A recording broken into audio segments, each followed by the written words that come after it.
Hey, what's up, guys? I'm Tahir More, and welcome back to another episode of Life Lessons from the Unexpected. Today's topic will probably be broken down over probably 4 or 5 episodes because I want to make sure that we really dive into this. I also want to make sure that you guys get different perspectives from this. People who may be in entertainment, people that may be in the traditional workforce, people that may be entrepreneurs, things of that nature, and then just some regular people that just deal with the same thing. Today, I want to talk about happiness, and to be quite frank, why I am never truly happy. And I don't want that to be misconstrued with that I'm sad or that I'm depressed, because that's not the case either. Um, the thing is that I associate happiness with a place of complacency. I think when people are generally happy for an extended amount of time, that they tend to take their foot off the gas. They don't have the same hunger, the same drive, and I know that this could be a what they say a toxic way of thinking, because you're not allowing yourself to enjoy the smaller things in life. You're not stopping to smell the flowers, and I acknowledge that, but I also disagree with that. I i am one of those people that will always find something to worry about. You know what I'm saying? Like, everything could be perfect, and I will sit back and be like, I need to do this, I already did that. I need to do this, I already did that.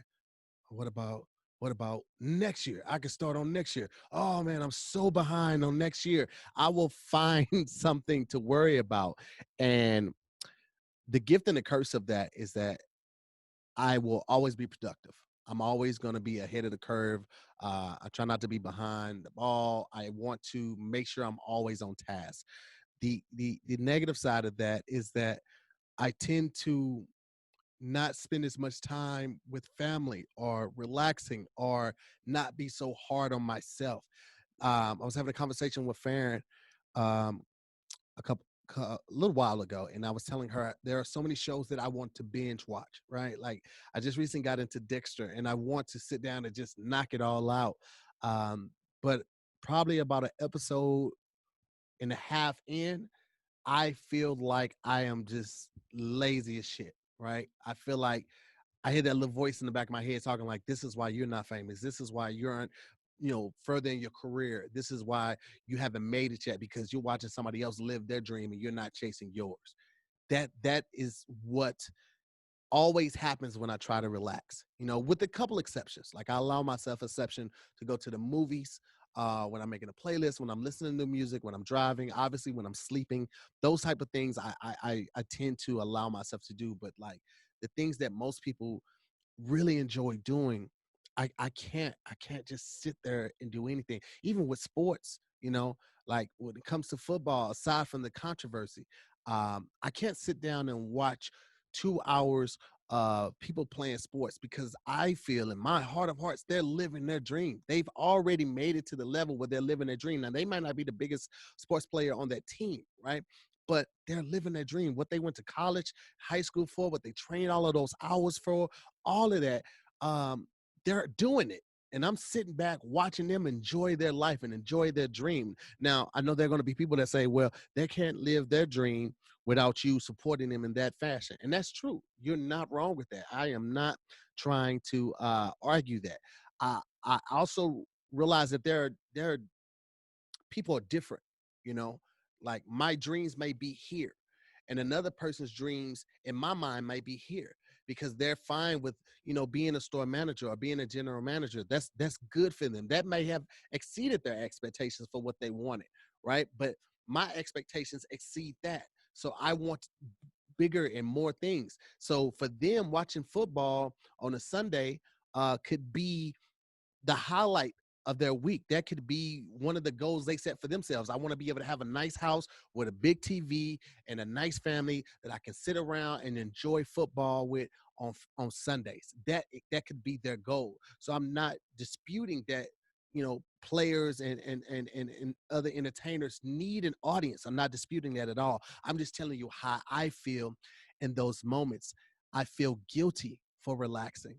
you know I feel like I haven't done enough to reward myself with that relaxation. And I think this is something that a lot of creatives deal with. And people tend to handle it and try to rectify it in different ways, some with substances, some with drinking, some with women or men, whatever it may be. We all have our vices, but I think we try to, you know, quiet that voice with different things because we know how we feel. I like, even I'll be honest with you, I've drank more during the quarantine than I ever have in my life. And it was because of the voice was like, you're not doing enough. This is opportunity where you could take it, you take advantage of everything. So I found myself just cranking out shows and coming up with new ideas and always shooting. Like, I put out a video on my Patreon that just showed a regular Monday and how I filmed 7 things in that Monday. And I was gone from the house from like 9 o'clock in the morning to 10 o'clock at night. And I know that's for some people that's a typical work day, but like, this is turning it on so there's a camera going, keeping the energy up the entire time. And I know people who work jobs that have to do the same thing. If you work at Macy's, you can't interact with the customer and you are kind of in a blah type of attitude. Nobody wants to purchase anything from you or hear your recommendations. So I get that I'm not alone in that struggle, but I think people sometimes think that because you're in entertainment or because you're making your own content or things of that nature, that it's just a walk in the park. It's a lot of discipline that comes along with this, making sure that the general public gets enough content to consume to stay engaged with you, but then also making sure that your Patreon gets enough content to feel like that they're getting their money's worth for what they're paying for and that subscription every month. And then you still have to spend time with the family. Then you still have to come up with the content that you're creating. Then you still want to work out and feel like you're still being healthy. Then you still want time for yourself, and then you still have to make time for sleep. And it's so many coals in that fire that is like, well, how can I ever relax? How can I ever take my foot off the gas to relax? And I find myself looking at people who are, on the same level with me, going on vacations and kicking it and having, fun. And I'm like, how do they do that? Like, how do you take time off? How do you just enjoy yourself like that? You're not worried about, the next project or getting the next project? Because that's where my mind goes. Like, I could get a movie. This is how I think.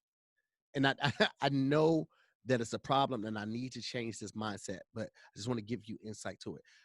I think like this: if I landed a role as a lead in a movie and it was a great payday, right? Enough to, like, make sure my mom was straight, got her a new place, and I got me and my family a place as well. Uh, you know, Everything's paid off, student loans, credit score is great. I'm feeling good about myself. I would immediately start thinking about, how am I going to maintain this? How am I going to sustain this level of living? Like, when property tax comes in 5 years, am I going to have enough money? What am I going to do to be able to supplement that income between this project and the next project if it doesn't come right away? I instantly start going to all the what ifs, all the doubts creep in, all the thoughts of failure. And I'm going to be honest with you guys, my fear of failure is so much stronger than my will to succeed. But adversely, that is what pushes my will to succeed. So at one point, it's like, yo, I got to change this idea of I'm always going to, fall flat. But at the same time, it's like, that's what's keeping me going. So it's like, do I really want to change it? And I find myself in this perpetuating cycle of almost like chasing my own tail. And I know I'm never going to get it because I don't honestly think that I'm going to fail. Right. I don't believe that God has brought me through all the things that he's brought me past and from to get here and be so close to my goal and then fall flat. I don't believe that. But that fear is always there. And I know, people who are spiritual and of religious belief, and not saying that I'm not, I'm just, saying it generally. Um, you know, we find it easy in saying, well, that's what faith is. You gotta move with faith. And you're right. You do. And I feel like we do that every day. Anytime you walk outside, you could get hit by a bus, but you still got to go to work. You still got to go to the grocery store. You still got to go to Target and spend way more money than you planned to initially. I think that's a display of faith too. Every time you step out the house, you just go do what you need to do. and we do that without even thinking about it. But that fear is real, you know, and in this, 4 or 5 point series, I want to unpack it. I want to address it. I want to talk with other people and see how they deal with it in hopes that it can help you all watching and help me as well. Because this is something that I've dealt with my entire life. I've always played it very cautiously. I've always tried to plan out things to the T, but it doesn't matter how much you plan. Like if something's going to happen, it's going to happen. And that's something that a lot of us have to make peace with. We don't control all the pieces on this board. We may have influence over certain ones, but at the end of the day, we don't control this game. We're in it, but we don't always control it. And part of having free will is making the moves that you want to make. Now, the best that you can do is try to make informed moves, from things that you learn and, family and friends that have taught you better and taught you how to avoid, uh, you know, mishaps. However, you don't control everything.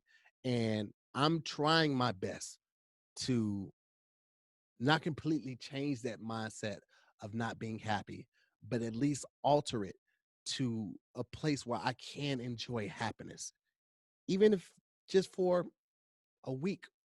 I'll start with the day. I'm trying to allow myself the luxury, because that's what it is to me. It's a luxury that I have not afforded yet. The luxury to relax, the luxury to take time off, the luxury to sit and do nothing. And it's very expensive, but it's something that I deserve. And you do too. Thanks for watching this episode of Life Lessons from the Unexpected. To hear more, and I'll see you next time.